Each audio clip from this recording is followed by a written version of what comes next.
qui pour remporter l'étoile d'or du 22e Festival international du film de Marrakech. Une majorité de réalisatrices des femmes sont en compétition pour décrocher cette récompense. Et puis les ateliers de l'Atlas ici encouragent les jeunes cinéastes marocains. C'est Christian Mounjou, Palme d'or au Festival de Cannes, qui parraine cette édition. C'est Bong Joon-ho, le réalisateur de Parasite, qui cette année préside le jury de ce Festival international du film de Marrakech. Une pluie d'étoiles annoncée avec Guillermo del Toro, lui aussi oscarisé, qui recevra un hommage, tout comme Jafar Panahi, la dernière Palme d'or du Festival de Cannes. Et puis Virginie Efira qui participera à une conversation avec Clara Mastroianni.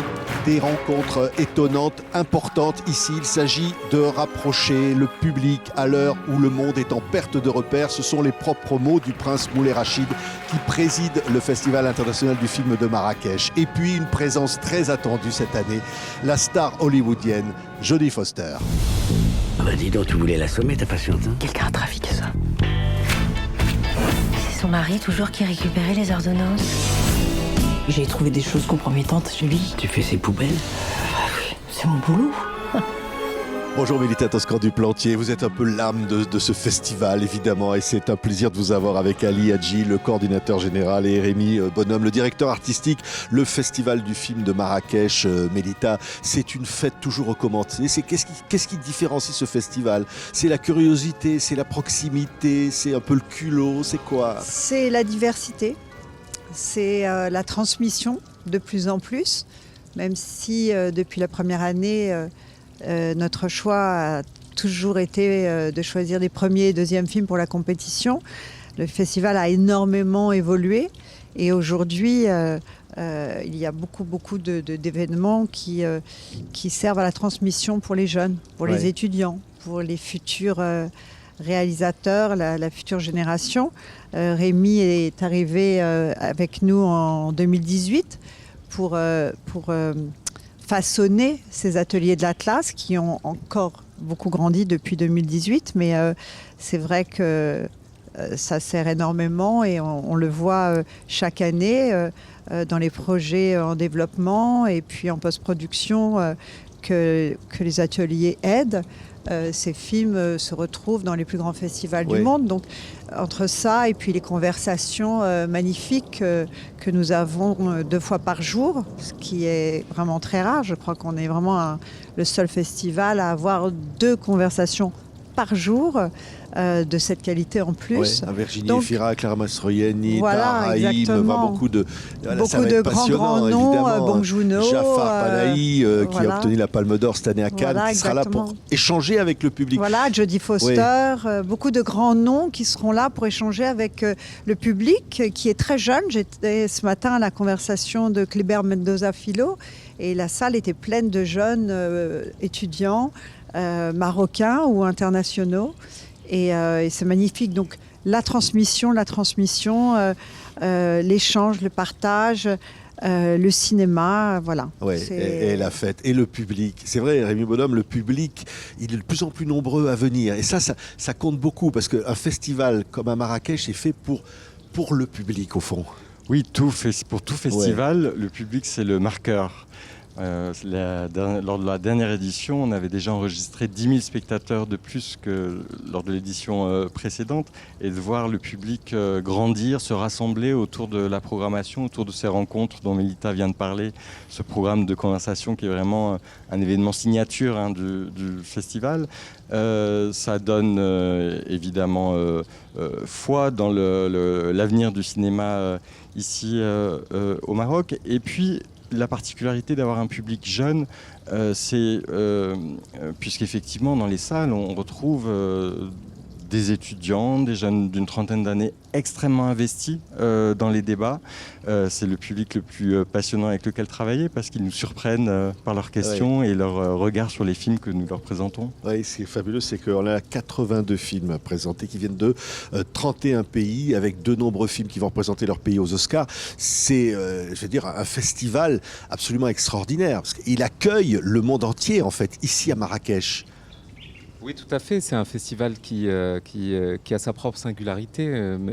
Mélita et Rémi ont parlé des conversations, des découvertes de jeunes cinéastes à travers la compétition qui est dédiée au premier et second film, mais aussi les ateliers d'Atlas. Et c'est vrai que pour nous qui travaillons pendant de très très longs mois sur la préparation du festival, sa programmation, mais aussi son organisation, c'est toujours un cadeau extraordinaire d'arriver à Marrakech et d'être confronté à ce public. Rémi a parlé un peu de la diversité de ce public et on est toujours très heureux de pouvoir enfin arriver à cette étape de dérouler le festival dans toutes ses composantes. Et c'est là qu'on se rend compte aussi de la richesse de cette programmation qui est juste extraordinaire et qui est gratuite. Parce que ce qui est important à préciser, c'est que Marrakech est un festival qui est à 100% gratuit.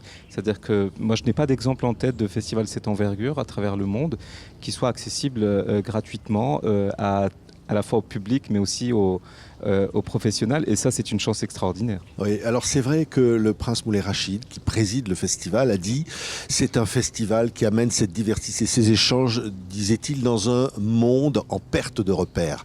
Et c'est vrai que l'ambition, peut-être, Mélita Toscan-du-Plantier, de ce festival, elle est là. Dans un monde aujourd'hui de plus en plus difficile, ce festival, il porte quelque chose. Oui, le monde va mal, on le sait tous et on le voit dans les films. D'ailleurs, les films sont très très forts, très très personnels et parlent du monde dans lequel on vit aujourd'hui, qui n'est pas très gai. Mais ce qui est important, c'est à travers ce festival, et un des membres du jury l'a rappelé ce matin, c'est que nous sommes en Afrique, nous sommes au Maghreb, nous sommes dans un pays musulman. Et de voir toutes ces nationalités réunies, toutes ces religions réunies pour partager et pour parler de cinéma, de culture, c'est émouvant, c'est magnifique. Moi qui ai connu la première année 2001, 15 jours après le 11 septembre, j'ai cette impression-là en ce moment, avec la montée du fascisme un peu partout. De se retrouver ici, dans cette terre d'accueil, ouverte à tous. Oui, voilà. Oui, c'est vrai, il y a la rubrique Horizon, les panoramas du cinéma marocain et puis les ateliers de l'Atlas qui donnent leur chance à ce cinéma arabe qui a quelque chose à exprimer aujourd'hui. Rémi Bonhomme, ce cinéma-là, peut-être parfois trop oublié et ici il est à l'honneur. Ici, mais je crois plus seulement ici, justement. Je crois qu'avec les ateliers de l'Atlas, qui est cette plateforme avec laquelle on accompagne, j'aime le mot accompagner plutôt que soutenir, parce que vraiment, c'est ce qu'on fait, c'est de travailler aux côtés de ces cinéastes et de ces talents cinéastes, producteurs marocains, arabes et africains, qui sont là, qui ont énormément de choses à dire, qui ont des ambitions de cinéma très fortes, et qui peut-être jusqu'à aujourd'hui n'avaient pas forcément l'accès au réseau. En tout cas, ce type de plateforme, c'est un mouvement d'accélération formidable pour ces films.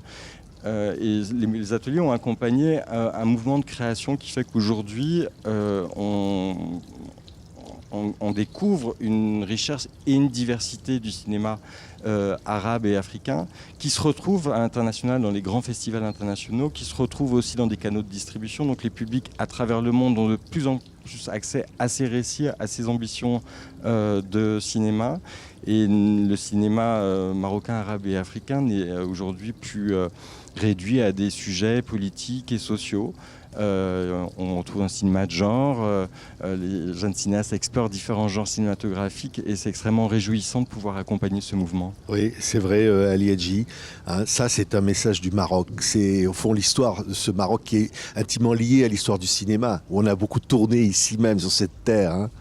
Absolument, mais moi, ce qui est très émouvant pour nous, parce que Mélita est là depuis la première édition. Moi, j'avais travaillé à partir de 2002 sur le festival et on a vu toute cette évolution du cinéma marocain depuis toutes ces années. Quand le festival a démarré, il y avait à peu près 4-5 films marocains qui étaient tournés par an. Aujourd'hui, on avoisine les 40 films produits par an. Quand le festival a démarré, il y avait très peu de femmes cinéastes dans le cinéma marocain. Aujourd'hui, toutes ces nouvelles générations qui arrivent, c'est plutôt des femmes cinéastes. Donc, c'est assez exceptionnel. exceptionnel. Et d'ailleurs, Il y a cette une année, j'ai une majorité de illustration très réalisatrices nette, cette année, oui. puisque le film qui représente le Maroc dans la compétition, c'est Derrière les palmiers, d'une femme réalisatrice, Myriam Benbarek. Le film qui est en séance de gala, le film marocain qui était en séance de gala, c'est Kaye Malaga de Mariam Touzani, donc une autre femme cinéaste qui a émergé ces dernières années, dont Le Bleu du Caftan avait été un succès dans plusieurs pays à travers le monde, et notamment en France, mais aussi dans la section documentaire, dans la section panorama du cinéma marocain, on retrouve un documentaire d'une femme cinéaste qui s'appelle Karima Saïdi. Donc c'est toute cette voilà, cette évolution du cinéma marocain qu'il est émouvant, extraordinaire Oui. de noter au fil des années du festival. Donc le festival a vraiment accompagné tout un mouvement du cinéma marocain depuis 2001, ça fait presque un quart de siècle. Merci. On va se quitter avec une voix, et parce qu'il y a un film qui va être consacré à Kalthoum, qui va être présenté ici. Alors je voudrais qu'on se quitte évidemment avec cette voix évidemment inoubliable. Mélita, quand on entend la voix de Kalthoum, on comprend le message au fond, et c'est le message ici que porte le festival. Kalthoum, c'était une femme aussi très engagée. Et on le voit dans le film, en plus d'avoir une voix absolument incroyable et qui nous a tous bouleversés, qui nous bouleverse toujours énormément.